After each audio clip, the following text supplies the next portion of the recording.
అది ఆదర్శ గ్రామం. ఆ గ్రామంలో అందరి పేర్లు రా అక్షరంతోనే మొదలవుతాయి. శ్రీకృష్ణ దేవరాయల కాలం నుంచి ఆ గ్రామంలో పురుషులకు రాజన్న, రాజప్ప, రామరాజు లాంటి పేర్లే ఉంటాయి. మహిళలకు రాజమ్మ, రాజేశ్వరి, రమ్య లాంటి పేర్లే పెట్టుకుంటారు.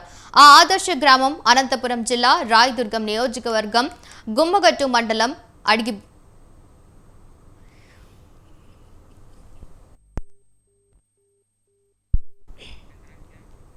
అడిగుప్ప గ్రామంలో అందరి పేర్లు రా అక్షరంతోనే ప్రారంభమవుతాయి. పురాతన కాలం నుంచి నేటి వరకు రాజుల దేవర స్వామిని ఆరాధిస్తూ సంప్రదాయబద్ధంగా మహిళలకు రాజమ్మ, రాజేశ్వరి, రమ్య లాంటి పేర్లే ఉంటాయి. పురుషులకు రాజన్న, రాజప్ప పేర్లతోనే పిలుచుకుంటారు. శ్రీకృష్ణ దేవరాయల కాలం నాటి నుంచి ఇప్పటి వరకు ఆ గ్రామంలో ఇదే సాంప్రదాయం కొనసాగుతోంది. అయితే వారికి గుర్తుండేలా వారి ఇంటి పేర్లు నిక్ నేమ్లతో ఆ గ్రామం అంతా రా అక్షరంతోనే కొనసాగడం ఆశ్చర్యం కలిగిస్తోంది. అంతేకాకుండా జిల్లాలోని ఆదర్శ గ్రామంగా నిలిచింది అడిగుప్ప గ్రామమే.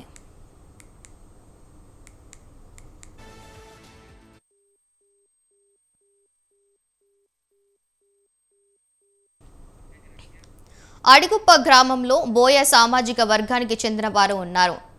కట్టుబాట్లు, ఆచారాలతో నేటి వరకు కోడి లేని, కోడి గుడ్డు లేని, మందు లేని ఆదర్శ గ్రామం ఇది. అంతేకాదు, ఈ గ్రామంలో ఒక్కరు కూడా ఇప్పటి వరకు పోలీస్ స్టేషన్ మెట్లు ఎక్కలేదంటే ఆశ్చర్యం కలిగిస్తోంది.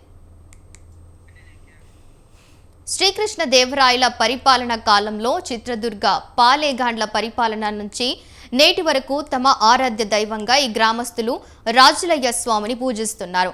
ఆ దేవుని పేరుతోనే ప్రతి ఇంటిలోనూ చిన్నరాజా, పెద్దరాజప్పతో పాటు తమ ఇంటి పేర్లతో పేర్లు పెట్టుకుంటారు. అయితే ప్రస్తుత కాలానికి అనుగుణంగా రాజేశ్వరి, రమ్య, రాకేష్, రంజిత్ లాంటి పేర్లు పెట్టుకుంటున్నారు. అవి కూడా రా అక్షరంతోనే ఆ గ్రామస్తులు పేర్లు పెట్టుకుంటున్నారు. గ్రామంలో ప్రభుత్వం వారు అందించేటువంటి మధ్యాహ్న భోజనం సీతమ్మ మధ్యాహ్న భోజన పథకంలో ఈ ప్రభుత్వం ప్రతిష్టాత్మకంగా ఈ పౌష్టికాహారంగా గుడ్డు అనేటువంటిది ఇస్తున్నాము. కాకపోతే ఈ గ్రామంలో మాత్రం పిల్లలు తీసుకోవడానికి నిరాకరిస్తున్నారు. అందుకు కారణము ఈ గ్రామంలో దేవుడు అయినటువంటి రాజుల దేవుడు అనేటువంటి